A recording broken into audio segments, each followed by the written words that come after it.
One of the pieces of work that is out in front of all of us in the months and the years ahead is to build and to rebuild the fabric of trust in our country.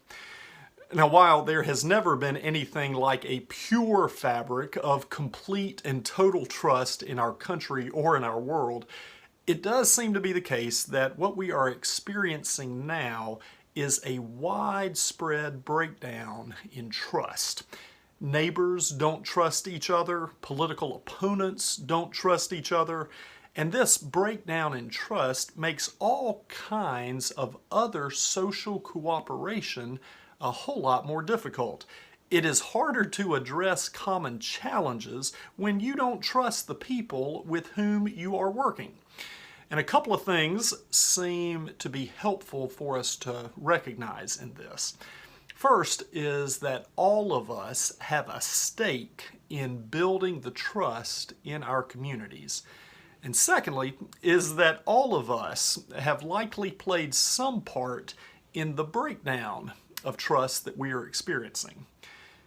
It also seems clear that the church can have an important and significant role to play in helping to build, rebuild, and cultivate social trust. And this is the case even though church members and churches themselves can sometimes have difficulty with trusting each other. Building and rebuilding relationships, even and especially when those relationships have been broken, is an important part of the inheritance of the church's ministry. As I was thinking about these things, a teaching of Dietrich Bonhoeffer's came to mind. Now, some of you have been students of Bonhoeffer's for a very long time.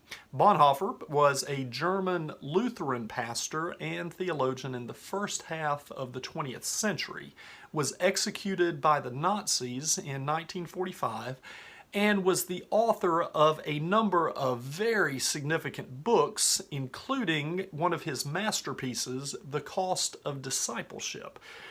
One of the things that Bonhoeffer writes about is the centrality of Jesus Christ. Bonhoeffer writes that Jesus stands between us and God, and for that very reason, he stands between us and all other men and things. He is the mediator not only between God and man, but between man and man, between man and reality. Christ stands between us, and we can only get into touch with our neighbors through him. That is why intercession is the most promising way to reach our neighbors, and corporate prayer, offered in the name of Christ, the purest form of fellowship.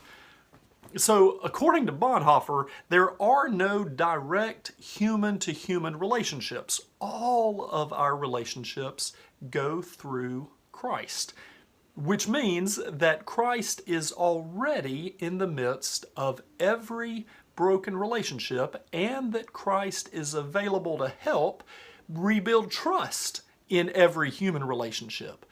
So our spiritual relationships with Christ and our human relationships with each other are inextricably intertwined with each other.